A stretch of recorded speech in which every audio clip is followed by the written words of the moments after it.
రాముడు ఒక్క అరక్షణం సందేహిస్తాడు. ఎందుకు ఆగే ఉంటాడు అంటే, నా తండ్రి నాకు వెళ్తూ మీతో పంపిస్తున్నప్పుడు ఒక మాట చెప్పారు, నువ్వు నన్ను ఎలాగ గౌరవిస్తావో ఈయన్ని కూడా అలా గౌరవించు, ఈయన నీకు తండ్రి లాంటి వాడు అని చెప్పారు. ఆయన అలా చెప్పారు కాబట్టి మీరు ఏం చెప్తే అది నాకు శిరోధార్యం, ఇంకా నేను దాని గురించి ఆలోచించడం అనేటువంటిది లేదు. కానీ స్త్రీ కదా, మరి నేను బాణం వెయ్యకూడదేమో అని ఒక్క చిన్న సందేహం, అదొక్కటే నాకు. అంటే ఇన్నాళ్ళు నేను నేర్చుకునేటువంటి ధర్మం ప్రకారము, దాని ప్రకారం ఏమిటంటే, పూర్వం మన ధర్మశాస్త్రం ప్రకారము ఎంత ఘోరమైనటువంటి తప్పిదం చేసినప్పటికీ కూడా స్త్రీని మాత్రం వధించడానికి వీల్లేదు, మరణశిక్ష మాత్రం వేయకూడదు స్త్రీకి. అందువల్ల అదొక్కటి మరి ధర్మము కాదేమో అని ఒక రక్షణ ఆగుతున్నాను, మీ మాటకి ఎదురు చెప్తున్నానని కాదు అని చెప్పి సొత్తుకుంటాడు. ఎందుకంటే మిమ్మల్ని మీరు చెప్పారు కాబట్టి నేను కళ్ళు మూసుకు చేసేయాలి, కానీ మరి స్త్రీ కదా, మరి నేను బాణం వేయకూడదేమో, మరి నేను క్షత్రియుడిని స్త్రీని వధించకూడదేమో అనేటువంటిది ఒక ధర్మ సందేహం నాకు కలుగుతోంది అని అలా భయపడుతూ చెప్తాడు. ఎందుకంటే ఆ మాట కాదని అంటున్నానేమో అని భయం. అంటే అప్పుడు విశ్వామిత్రుడు నవ్వి, కాదు, ఈమె స్త్రీ అయినప్పటికీ కూడా రాక్షసి, ఈమెను ఇంకా మనం మార్చగలిగినటువంటి స్థితిలో లేదు, అందుకని నువ్వు సంహరించడం తప్పిస్తే ఇంకొకటి లేదు అని చెప్పి. అంటే ఈమె అసలు చాటక ఒక యక్షిణి, ఆవిడ గంధర్వ స్త్రీ, దేవతాజాతికి చెందినటువంటిది. ఇంకొక గంధర్వుణ్ణి వివాహం చేసుకుని వాళ్ళిద్దరూ కూడా వాళ్లకు చాలా బలం కలిగినటువంటిది, అమితమైనటువంటి బలం. వీళ్ళకు ఉన్నటువంటి బలంతో వీళ్ళు మొత్తం అక్కడ ఉండేటువంటి అరణ్యంలో మునుల్ని వెళ్ళి వాళ్ళని హింసిస్తుంటే, అంటే ఏడిపిస్తుంటే, వాళ్ళు విసిగిపోతే అప్పుడు శాపం పొందుతుంది. అతన్ని చంపేసి, వశిష్ఠుడు ఎవరో భర్తను చంపేసి, నువ్వు రాక్షసమైనటువంటి పనులు చేస్తూ వాటిలో ఆనందాన్ని పొందుతున్నావు కాబట్టి నువ్వు రాక్షసుగా ఉండు అని చెప్పాడు. అలాగే శాపాన్ని పొంది ఈమె ఈ రకమైనటువంటి స్థితికి వచ్చింది. ఈమెని వధించడం ద్వారా తప్పిస్తే ఇంకొక రకంగా ఆమెకి శాప విముక్తి కూడా జరగదు అని చెప్పి, నువ్వు వధించు, ఈమె స్త్రీ అయినప్పటికీ కూడా ఈమె మాత్రము నువ్వు చంపడానికి అర్హురాలే, అలాగ దండనం వేయచ్చు అంటాడు. అప్పుడు బాణం వేస్తాడు. అంటే పూర్వకాలము పెద్దవాళ్ళు చెప్పినటువంటి మాటని దేన్నైనా సరే కాదనాలి అని అంటే అంత భయపడేవారు. భయపడడం అంటే వాళ్ళు చెప్పారంటే చేయడం అని, ఇంకొకటి ఆలోచించడం అనేటువంటిది కాదు. తర్వాత కాలంలో ఏంటంటే వాళ్ళు చెప్పినా సరే నేను నా వ్యక్తిత్వము, నా మనస్సు నాకు నచ్చితేనే చేస్తాను, మీరు చెప్పినంత మాత్రం చేత నేను చేయాలని చెప్పి లేదు అనేటువంటి భావన వీళ్లలోనే వచ్చింది. పూర్వకాలం ఏమిటంటే పెద్దవాళ్ళు చెప్పేటువంటి దాంట్లో వాళ్ళ ధర్మం ఏదైతే ఉందో దాన్నే చెప్పేవారు తప్పిస్తే వాళ్ళ ఇష్టానిష్టాల కోసం చెప్పేవారు కూడా కాదు. అందుకని కూడా ఆ రకంగా ఆలోచించినా కానీ ఇప్పుడు కూడా ఏమిటి, నాకు ఇది ఇష్టం కాబట్టి నువ్వు చెయ్యి అని చెప్పి ఒక తండ్రి అంటాం, నాకు అది నచ్చలేదు కాబట్టి నేను చెయ్యనని చెప్పి కొడుకంటాం.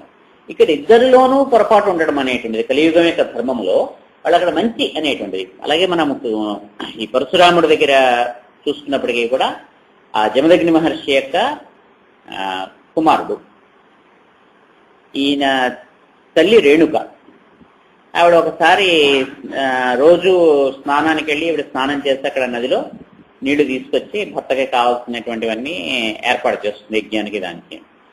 ఆ రోజు ఉదయం స్నానానికి వెళ్ళేటప్పటికీ అక్కడ ఒక గంధర్వరాజు స్నానం చేస్తున్నాడు తన భార్యలతోటి. వాళ్ళు చక్కగా విలాసంగా ఒకళ్ళ మీద ఒకళ్ళు నీళ్లు చల్లుకుంటూ సరదాగా వాళ్ళు స్నానం చేస్తుంటే ఈవిడ నీళ్లు పట్టుకుంటూ ఒక అరక్షణం వాళ్ళ కేసు చూస్తూ వాళ్ళ కేళీ విలాసాలని వీక్షిస్తూ కొద్దిగా ఆలస్యం చేస్తుంది. ఒక అరక్షణము ఆహా ఎంత బాగా చక్కగా వీళ్ళు ఉన్నారో కదా అనేటువంటి ఇదితోటి దాంతో వచ్చేటప్పటికి ఆలస్యం అయిపోయింది. ఒక 5 నిమిషాలు 10 నిమిషాలు ఆలస్యమైనప్పటికీ ఆయన కోపం వచ్చేసింది. కోపం వచ్చి కొడుకును మిగిలినటువంటి అప్పటికి ఈయన లేడు, లేకపోతే మిగతా కొడుకుల్ని పిలిచి మీ తల్లిని చంపేయమంటే చంపలేదు. తల్లిని ఎలా చంపుతాం అన్నారు. ఈ లోపల పరశురాముడు వస్తే నీ తల్లిని చంపే నా పని కంట అక్కడ ఉండేటువంటి తను చూస్తున్నటువంటి ఆ పనిలో ఎక్కువ మనస్సుని లగ్నం చేస్తుంది, తను చెయ్యవలసినటువంటి కర్తవ్యం ఏదైతే ఉందో దాన్ని నిర్వహించడంలో అశ్రద్ధ పూనింది, నాకు కుదరదు ఇలాగైతే అని చెప్పాను. ఆయన ఇంకేం మాట్లాడలేదు. తల్లిని చంపకూడదా, మీరెవరు, తండ్రి చెప్పినంత మాత్రం చేత తల్లే ముఖ్యం కదా, ఇలా వెంటనే ఆ గొడ్డలు తీసి తల్లిని నరికేస్తాడు. చేస్తే జమదగ్నికే చాలా ఆశ్చర్యం వేస్తే చాలా పట్టడానికి సంతోషం కలిగి ఏదైనా కోరికుంటే కోరుకో, నువ్వు నీకు నేను కోరిక తీరుస్తాను అన్నాడు.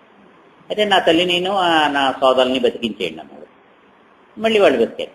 అంటే చెప్పినటువంటి దాన్ని ఇంకొక మాట లేకుండా ఆచరించడము అనేటువంటిది చేస్తే తప్పులు అనేటువంటివి మనకు సంబంధించినటువంటివి కావు.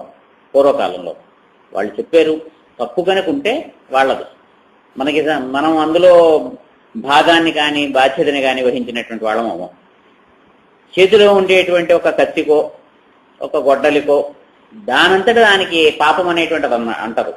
ఆ ఉపయోగించినటువంటి వాడు ఎలా ఉపయోగించాడో వాడికి ఎడుతుంది తెలిస్తే దాంట్లో ఉండేటువంటి మంచి చెడు.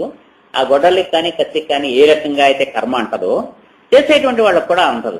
అందుకని వాళ్ళు ఏంటంటే సంపూర్ణమైనటువంటి విశ్వాసంతో వాళ్ళు చెప్పినటువంటి పని ఏదైతే ఉంటుందో దాన్ని చేసేవారు. పెద్దవాళ్ళు కూడా ఏమిటంటే వీళ్ళ మీద ఉండేటువంటి ఆ నమ్మకంతో వాళ్ళు అలాగా ఇచ్చేవారు. పూర్వకాలం మనకి స్త్రీలకి అసలు ఏ రకమైనటువంటి స్వాతంత్ర్యము లేదు అని చెప్పి మనం అనుకుంటాం చాలా పొరపాటుగా.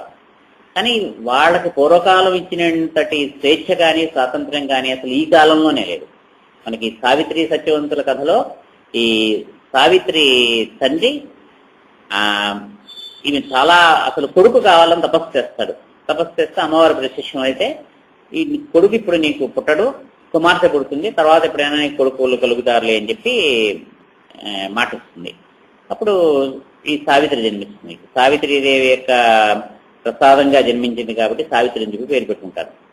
ఈమె ఎంత సౌందర్యవతి అంటే, ఇంకా ఎంత విద్యల్లో నిపుణురాలంటే, ఇంకా ఆవిడ గురించి